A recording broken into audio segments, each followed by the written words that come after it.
തങ്ങളുടെ ആരോപണ പ്രകാരം ഒരു വ്യാജ സൊസൈറ്റി അടക്കം ഇതിനു വേണ്ടി രൂപീകരിച്ചു എന്നുള്ളതാണ്. അഴിമതി നടത്താൻ വേണ്ടി MLA-യും BRDC അധികൃതരും ഇത്തരത്തിലുള്ള കാര്യങ്ങൾ രൂപീകരിച്ചു എന്ന് പറയുമ്പോൾ ഈ ആരോപണങ്ങൾ എത്രത്തോളം ഗുരുതരമാണ്? നിങ്ങൾ ഇതുമായി ബന്ധപ്പെട്ടിട്ടുള്ള ആദ്യ എഡിഷൻ നടന്നപ്പോൾ അന്ന് പത്രത്തിലടക്കം വന്ന വാർത്തയാണ്, GST വകുപ്പ് BRDC അധികൃതർക്ക് ഒരു നോട്ടീസ് അയച്ചു. 37 ലക്ഷം രൂപ GST അടക്കണമെന്ന് പറഞ്ഞുകൊണ്ട് ഒരു നോട്ടീസ് അയച്ചു.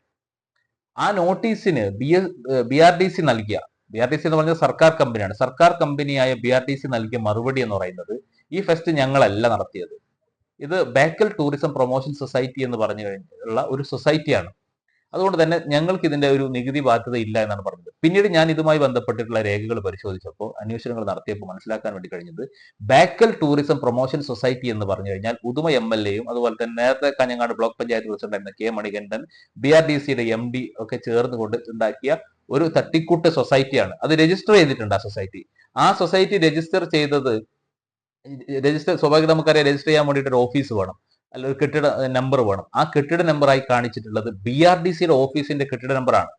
അതിനു വേണ്ടിയിട്ട് വാടക എഗ്രിമെന്റ് ഉണ്ടാക്കിയത് അതിന്റെ ഉടമസ്ഥന് അറിയാതെ അയാളുടെ ഒപ്പ് വ്യാജമായിട്ട് വാടക എഗ്രിമെന്റ് ഉണ്ടാക്കിയിട്ടുണ്ട്. ഇത് GST-യുടെ അന്വേഷണത്തിൽ ബോധ്യപ്പെട്ടിട്ടുണ്ട്. ആ രജിസ്ട്രേഷൻ അടക്കം, ആ സൊസൈറ്റിക്ക് നൽകിയ GST രജിസ്ട്രേഷൻ അത് റദ്ദ് ചെയ്തിട്ടുണ്ട്.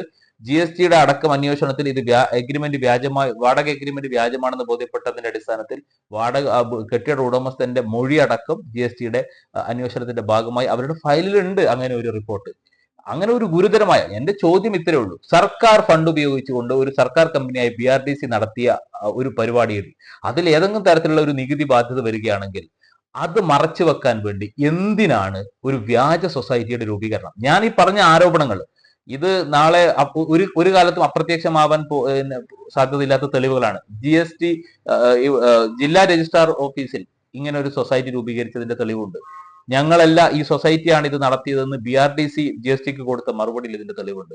GST-യുടെ രജിസ്ട്രേഷൻ ആദ്യം വാങ്ങിക്കുകയും പിന്നീട് GST ആ രജിസ്ട്രേഷൻ ക്യാൻസൽ ചെയ്ത് അടക്കമുള്ള തെളിവുകളുണ്ട്. ആരൊക്കെ ചേർന്നുകൊണ്ടാണ് ഈ സൊസൈറ്റി രൂപീകരിച്ചത് എന്ന് ഇത് പരിശോധിച്ചാൽ മനസ്സിലാക്കാൻ കഴിയും. എന്റെ ചോദ്യം ഇത്രയേ ഉള്ളൂ, ഒരു സർക്കാർ കമ്പനി സർക്കാരിന്റെ ഫണ്ടോട് കൂടി നടത്തിയ പരിപാടി, അതിന്റെ നികുതി വെട്ടിക്കാൻ വേണ്ടിയിട്ട് ഒരു വ്യാജ സൊസൈറ്റി രൂപീകരിക്കുന്ന ഒരു പക്ഷെ കേരളത്തിന്റെ ചരിത്രത്തിൽ ഇതിന് സമാനമായ മറ്റൊരു സംഭവം ഉണ്ടാവില്ല. അപ്പൊ അതിനർത്ഥം അതൊരു കേവലമായ നികുതി വെട്ടിപ്പിന് വേണ്ടിയിട്ടുള്ളതല്ല, അതിന് പിന്നിൽ നടന്ന വലിയ അഴിമതി മറച്ചു വെക്കാൻ വേണ്ടിയിട്ടാണ് ഇങ്ങനെ ഒരു വ്യാജ സൊസൈറ്റി രൂപീകരിക്കുന്നത്. അല്ലാതെ BRDC-ക്ക് നികുതി അടക്കാൻ വേണ്ടിയിട്ടുള്ള ഒരു പ്രശ്നമുള്ളത് കൊണ്ട് വ്യാജ സൊസൈറ്റി രൂപീകരിക്കേണ്ട ആവശ്യമില്ല. അപ്പൊ അതിന്റെ സംഘാടകരെ സംരക്ഷിക്കാൻ, അഴിമതി സംരക്ഷിക്കാൻ വേണ്ടിയിട്ടാണ് ഇത്. അഴിമതി